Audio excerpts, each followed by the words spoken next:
Hello, everyone, and welcome back to Klonoa 2. We've gotten the arc up in the air, which lets us go across that little puddle, I guess. Are we sure we needed that? Well, Yes. in context, it would probably be a lot easier to get up into the snowy mountains with an airship than huffing it on foot. I've hiked in the mountains. It's harder than it looks. I'm gonna say. Oh, I'm sure. It's all great and good when there's a pre-established hiking path for the tourists, but if you're actually in the mountains, the terrain is difficult. So, and doubly so when it's snowy, I would imagine. We don't get mountains quite that high in my neck of the woods, unfortunately. Or fortunately. High mountains. Also, we stole the surfboard from the amusement park. Oh, did we? Yes. I would not recommend snowboarding in random areas of the mountains, by the way. I would Always. I wouldn't suggest snowboarding on something you stole from a theme park. Well, that too, yeah. But this theme park was run by nightmare monsters, so it's okay.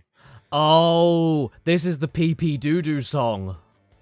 Yes. Also, there might be a slight, wait, why are we bothering to snowboard on a hoverboard? That's a little redundant, isn't it? I don't think it is a hoverboard. I think it's just bad collision detection. No, it's like deliberately hovering like a foot off the ground, and it's got a gem on the bottom, so it's definitely a magic hoverboard. I guess Klonoa just wanted a good old jolly time. I don't know.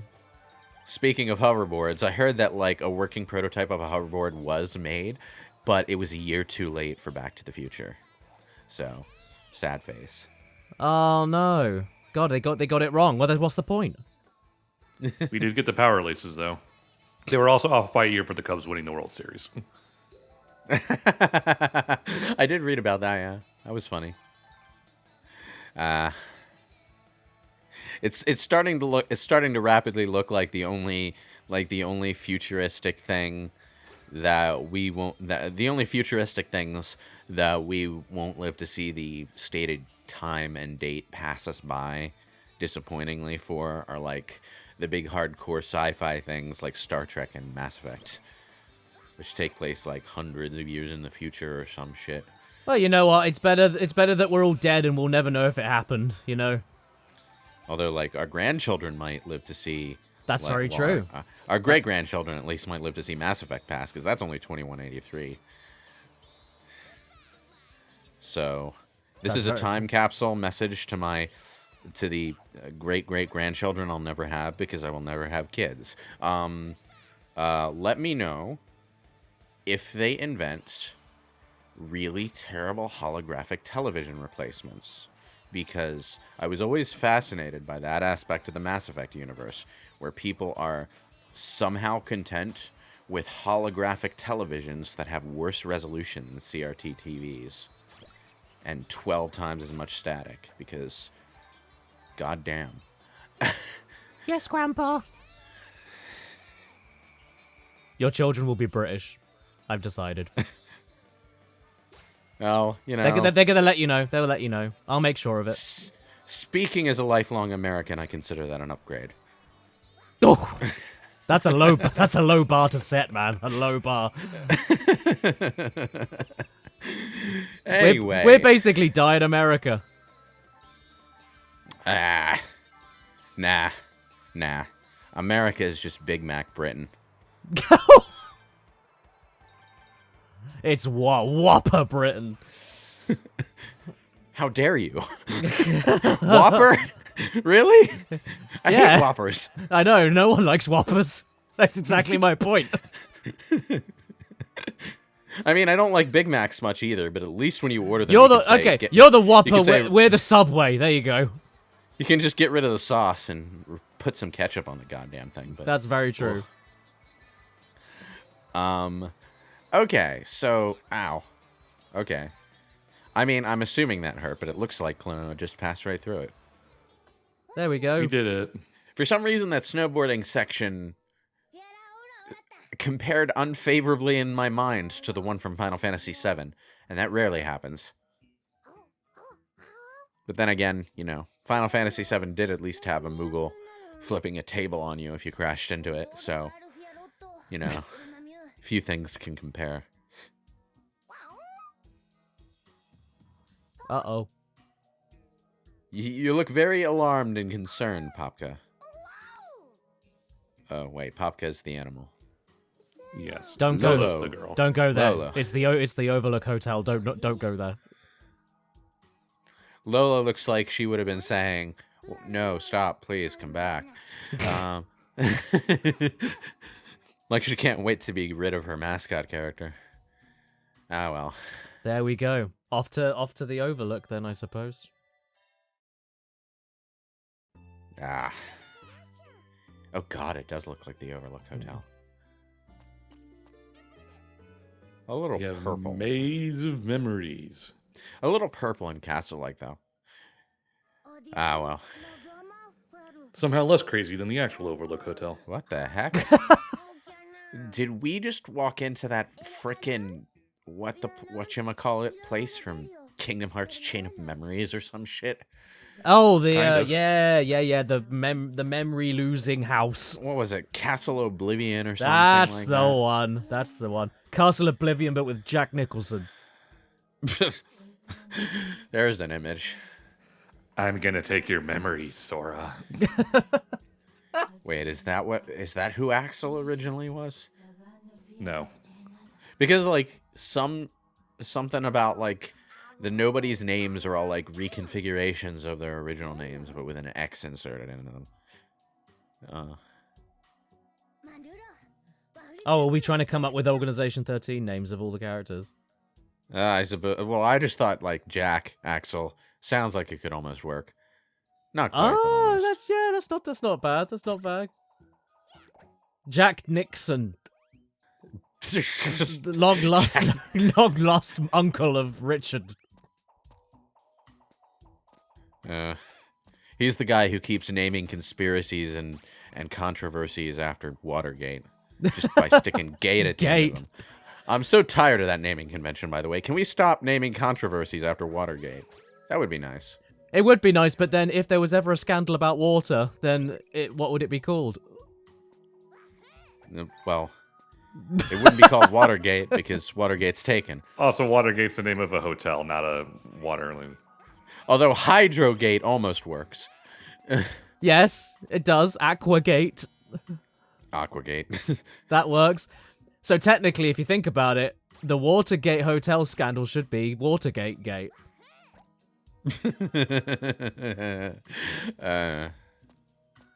Okay, so... Okay, yeah, this looks very Wonderland now that we're looking at it. It's all like... You got, like, portraits that are actually, like, showing places that you can go to through the portrait.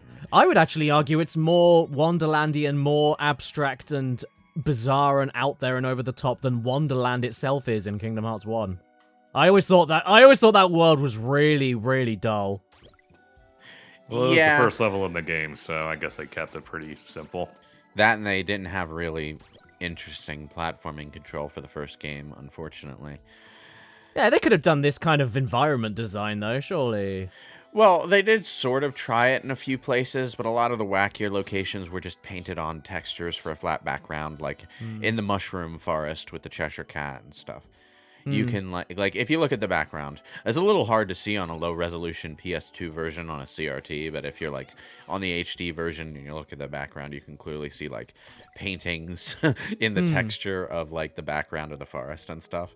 But, yeah, they didn't go very far with it. You know what? This looks like it could be a palace from Persona 5. Kinda, yeah. Yeah, like, I'm pretty sure the museum had this sort of, like, maze of stairways area at one point. There were some perspective tricks in one or two of the dungeons. Man, I want to play Persona 5 again. Well, tough. We're playing Klonoa 2. At least Persona 5's on everything now, so. Yeah, I keep intending to buy the Persona 5 PC version and realizing that I just don't quite have enough money because I bought this other game earlier that week, and I I'm waiting for it to go on sale, basically, because I bought that goddamn game 3 times already. I bought the physical edition when it first came out. I gave the physical edition to a friend. No, technically I bought it 4 times. I bought the digital version of the original release. I bought a digital version of Royal, and then I gifted a physical copy of Royal, or was it a digital copy? I gifted a copy of Royal to someone else as well. So Atlas got their money's worth out of me. Damn. You're a Persona 5 charity. You're a one-man Persona 5 charity. I love that game to pieces. I know it's not perfect. I have a laundry list of critiques and complaints with the game that I will cheerfully go through, because I'm one of like the 2.5 people on Earth who can criticize a game while still loving it to pieces. But, you know. Oh, look, you can criticize things that you love or like or make fun of it, absolutely. But oh, I know. Like don't worry about like having to justify why you still like it, even though because of, you know. It's just like when you talk about games online, people tend to be very like, you're either with us or against us. And I'm just like, only the Sith deal in absolutes, man. Yeah, no, yeah. I mean, you're right. That's why you gotta adapt the new adage of just not giving a fuck, man. Yeah, I'm also like the kind of person who likes discussing in depth the kind of like flaws and pros and cons of a movie or a game or a book. But everyone in my life around me, IRL, is just the kind who like to end the discussion at, it was good. Or it was bad. Oh yeah, like that's never fun. But or like people that like for some reason they just kind of consume absolutely everything without even thinking about what they're consuming, you know. It's especially difficult because like when Rise of Skywalker came out, right? My stepfather wanted me to just tell him without saying anything else whether it was good or bad. But that's just not the kind of thing you can do with Rise of Skywalker. No, you can't. It's like, it's got problems, but they're very complicated problems that won't necessarily ruin your viewing experience, but might also ruin your viewing experience. Like, I think with Rise of Skywalker, if you're okay with the very first sentence on the opening text scroll, then you'll be fine with the film. If you're not okay with it, you're not going to enjoy yourself. Well, that's not necessarily true. I mean, the story of Rise of Skywalker wasn't even really new to Star Wars media. The whole Emperor Palpatine coming back thing was done in the EU before, and also much better. I mean, technically we heard about it first in Fortnite, so... We did, didn't we? That was the first bad sign right there. I mean, what kind of respect for the lore can you expect from a story that tries to tie in to Fortnite of all goddamn things? I mean, you can look at it like that, or you could look at it a little bit more like George Lucas comes up with the original Star Wars, and it was just called Star Wars, and then it was like, oh, hang on, we could sell a fuckload of toys off of this, and then we make a load of other episodes of it. You could either look at it like that. That's not actually the way it happened. In A New Hope's case, they originally had the Episode 4 A New Hope thing attached to it at the beginning. It was supposed to be like the middle of a serial. But some executive decision had them taking that out of the original theatrical release. I guess if it didn't do well, I don't really know. It's more they didn't want to confuse people with an episode 4 in there when it was technically the first movie you made. Yeah. So the addition of Episode 4, A New Hope, was one of the few additions to the later versions of that was more reinstated cut content than an actual change. I see. It is a bit awkward, though, because, like, the text scroll in A New Hope has to move slightly faster than all of the others because of that addition. And, like, you really start to notice it after you viewed the whole series. It's like, why is the text scroll in this first one so Yeah. It's also slightly off kilter because it's a more primitive version of the same effect. Where, like, in the early days when they did the text crawl, they literally had to, like, sort of slide, like... Oh, yeah, sort of like a crank, wasn't it? They slide the text across the camera on, like, actual paper and then use an effect to sort of, like, green screen out the paper around the text, I guess. But the text in A New Hope is a little off angle compared to every other movie in the franchise. So it's like...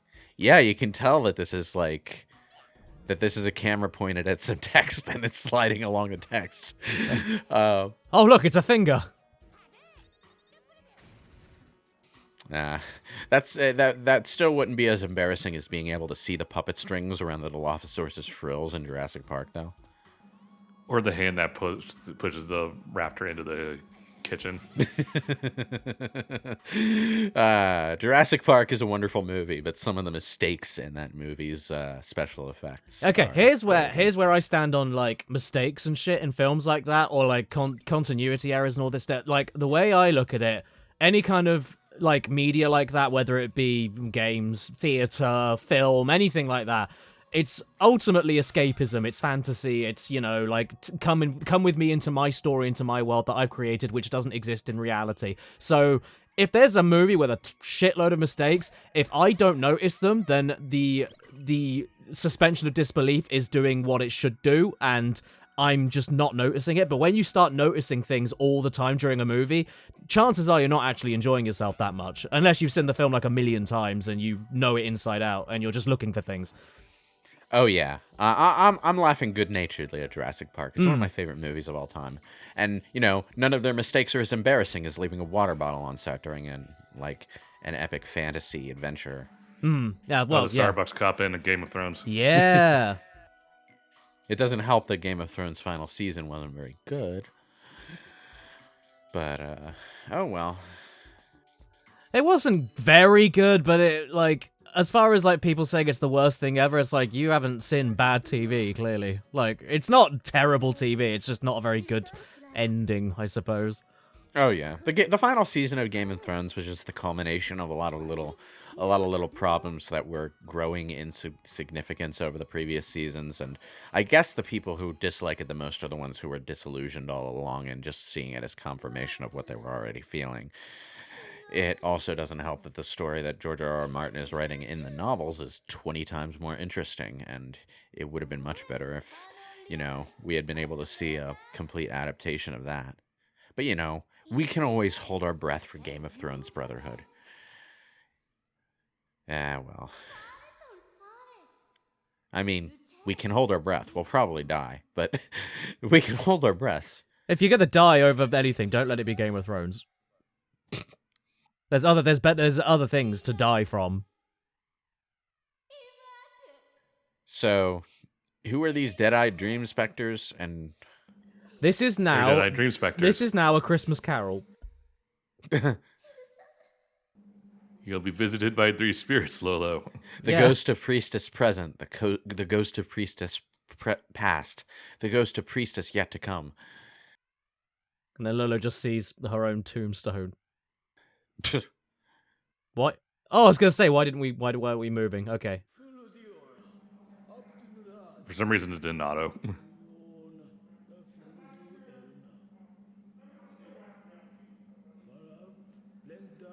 The One Ring to rule them all. Sorry, wrong franchise. But he's got 2 of them on his hands. How am I gonna fit this on my finger? That's big enough to be a necklace for her. So what is actually going on with these priestesses? I wasn't like paying close attention while we talked. They're making fun of her because she's kind of a fuck up.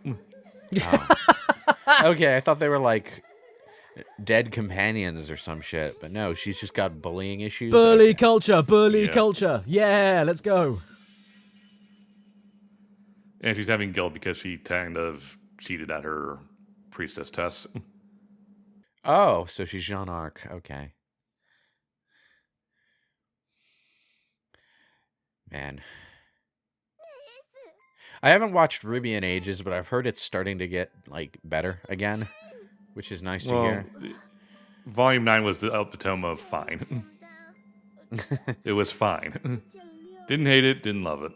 Well, that's been my opinion of RWBY for a while now. I think people overstate its flaws a little, but it has like it lost some of the strengths it used to have, but it also strengthened some of its weaknesses. And in my mind, it all balances out quite a bit. I still like the setting and characters, but I'm not so sure about the pacing of the whole thing. So I've just stopped watching it and decided I'm going to wait for the show to like properly wrap up and finish, and then I'm going to watch the rest of the whole thing all at once and see how Fair I feel enough. then. Who knows when that will be, though. Yeah. Vision clear. What even is this room? I mean, I realize that the reason like there's this vertical sheer drop off to the side is because it's a side-scroller platformer and they need to have that there for the camera. But like what function does that serve within the room itself? I don't get it.